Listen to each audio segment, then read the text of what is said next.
Daredevil MCU में फिर से लौट रहा है। तो आज हम बात करने वाले हैं डेयरडेविल बोर्न अगेन के पहले एपिसोड को लेकर कि आखिर उसमें हुआ क्या क्या था।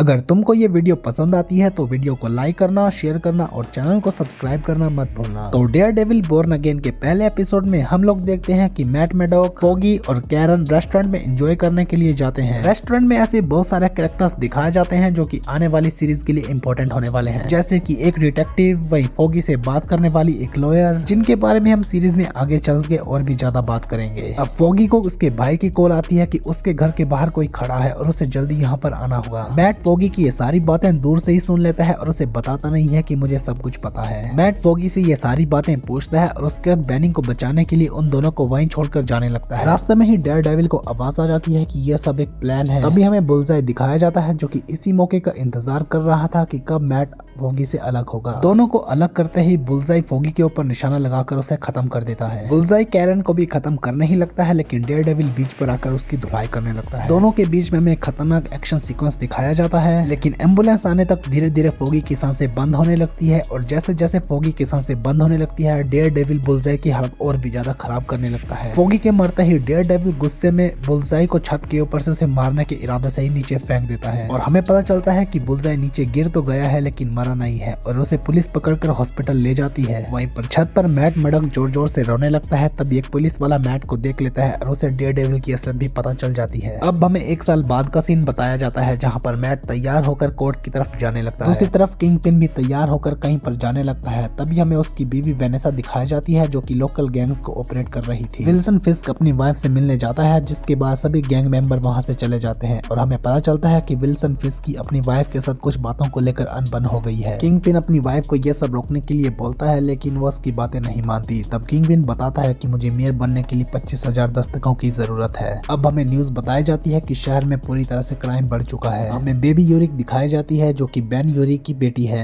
लोग बताते हैं कि डेयरडेविल को वापस आना होगा क्योंकि उसके जाते ही शहर में क्राइम रेट काफी ज्यादा बढ़ गया है। हमें पता चलता है कि डेयरडेविल 1 साल से गायब है। अब डेयरडेविल हमें उसी लेडी के ऑफिस में जाते हुए दिखाया जाता है जिसके साथ फॉगी बात कर रहा था। उसके बाद वो कोर्ट में गवाही देता है और हमें पता चलता है कि फॉगी के किलर बुलजाई को उम्र कैद की सजा सुनाई गई है। कैरन और मैट काफी खुश दिखाई देते हैं, लेकिन उसके बाद हमें पता चलता है कि कैरन मैट से नाराज है क्योंकि मैट बिना बोले ही कई महीनों तक गायब था। इसीलिए कैरन भी इस शहर को छोड़कर दूसरे शहर में जाने के लिए तैयार हो गई है। मैट मैडॉक दुखी होकर अपने घर पहुंचता है। तभी उसे न्यूज से पता चलता है कि विल्सन फिस्क मेयर बनने के लिए इलेक्शन लड़ रहा है। दूसरी तरफ हमें विल्सन की टीम दिखाई जाती है जो कि विल्सन फिस्क को मेयर बनाने की तैयारियां पूरी कर चुकी है। पूरा शहर विल्सन फिस्क से काफी ज्यादा इम्प्रेस लग रहा है कि शायद वही इलेक्शन जीत जाएगा। मैट अपने ऑफिस में ही ये बातें सोचने लगता है। तभी उसकी बॉस आकर बोलती है कि मैट, तुम्हें मेरी एक फ्रेंड से मिलना हो जिसे कि अर्जेंटली किसी केस में तुम्हारी जरूरत है। मैट उसकी बातों से मान जाता है और उसे मिलने के लिए निकल जाता है। डॉक्टर ग्लेन से मिलते ही उन दोनों को पता चल जाता है कि क्रिस्टी ने उन दोनों से ही झूठ बोला था। वो बस उन दोनों को मिलाना चाहती थी ताकि दोनों की ही टेंशन कम हो सके, पर क्रिस्टीन का ये प्लान काम भी कर जाता है। अब मैट मैडॉक चेरी जो कि एक पुलिस वाला है उससे पता चलता है कि विल्सन फिस्क के सारे क्राइम माफ हो चुके हैं। ये सारी चीजें उसी टाइम पर हुई जब थैनोस ने ब्लिप किया था और आधी से ज्यादा जनसंख्या गायब हो चुकी थी। और अब हमें पता चलता है कि मैट मैडॉक खुद विल्सन फिस्क से मिलने जाने वाला है। अब विल्सन फिस्क भी मैट से मिलने के लिए मान जाता है। दोनों एक दूसरे के आमने सामने खड़े हुए हैं। विल्सन पूछता है कि तुमने डेयरडेविल बनना क्यों छोड़ दिया? तो मैट बताता है क्योंकि उससे एक नियम टूट गया था। मैट आगे पूछता है कि तुम ये सब क्यों कर रहे हो? विल्सन बताता है कि वो पूरी तरह से बदल चुका है और अब वो इस शहर को भी बदलना चाहता है क्योंकि इस शहर में गंदगी फैल गई है। डेयरडेविल उसकी बातें मान लेता है, लेकिन उसको धमकी देता है कि अगर उसने हद पार की तो मैं इंतकाम भी ले सकता हूँ। वहीं पर विल्सन फिस्क उसको धमकी देता है कि अगर तुमने वो सूट दोबारा पहना तो इस बार पुलिस तुम्हें नहीं छोड़ेगी क्योंकि ये शहर कानून के साथ चलेगा। दोनों एक दूसरे को धमकी देते हैं और वहाँ से निकल जाते हैं। न्यूज में बताते हैं कि विल्सन के लिए वोट का शेयर लगातार बढ़ते जा रहा है। ये देखकर डेयरडेविल को और भी ज्यादा गुस्सा आने लगता है। अपना ध्यान भटकाने के लिए मैट क्रिस्टिन के साथ डेट पर निकल जाता है जहाँ पर वो बहुत सारी बातें करते हैं। उनकी डेट खत्म होने से पहले हमें बहुत सारे लोग वहाँ से आते हुए दिखाए जाते हैं जो कि सेलिब्रेट करते हैं कि विल्सन फिस्क शहर का मेयर बन चुका है। डेयरडेविल ये सुनकर और भी ज्यादा फ्रस्ट्रेट हो जाता है और इसी मोमेंट के साथ डेयरडेविल बोर्न अगेन का पहला एपिसोड खत्म हो जाता है। बाकी इस एपिसोड का एक्शन सीक्वेंस काफी ज्यादा धमाल है, इसीलिए एक्सप्लेनेशन की बजाय तुम्हें ये पूरा एपिसोड लाइव देखना चाहिए, या फिर अभी तक तुमने एपिसोड नहीं देखा तो मेरी वीडियो जाकर देखो और उसके बाद जाकर पूरा एपिसोड देखो और कमेंट करके बताओ कि तुमको डेयरडेविल बोर्न अगेन की पूरी सीरीज कैसी लग रही है। तब तक के लिए मिलते हैं किसी और वीडियो के साथ।